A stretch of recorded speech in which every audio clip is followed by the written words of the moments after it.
Багбандар биримдиги. Биз Өзгөн районунун Карадекан айылынын жаз айыл өкмөтүнүн Карадекан айылындабыз, мурунку Ильичевка айылында. Кече биз бутоо иштерин баштаган элек. Бүгүн уже дарылоо иштерин баштадык. Бул бактарды дарылоо иштери биринчи алгачкы процесси 2019 жылдын жалга чыккандан кийин бул бактарды профилактикалык дарылоо. Бул бактарды дарылаганда фунгицидный удобрениялар менен дарылайбыз. Буларды жанагы оорулардан, илдеттердин алдын алуу болуп эсептелинет. Бүгүнкү күндө жаңы препараттар чыккан. Ошо препараттар менен дарылайбыз. Бактарды биз ушинтип бутагандан кийин дарылап жазга даярдоо иштерин жүргүзүп атабыз. Борборайза Багбандар биримдигине кайрылсаңыздар болот.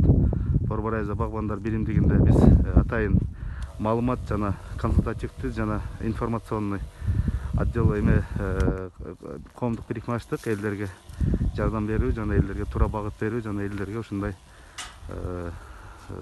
иштерди үйрөтүү боюнча.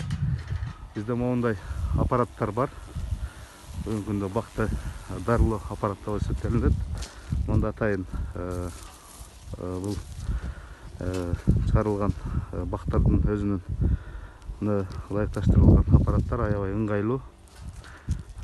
Буларды электрический дагы бар жана бунун жанагындай бензиновый дагы бар. Бул аябай ыңгайлуу. Бирөөнү чачып көрсөтүп койсоң, атай.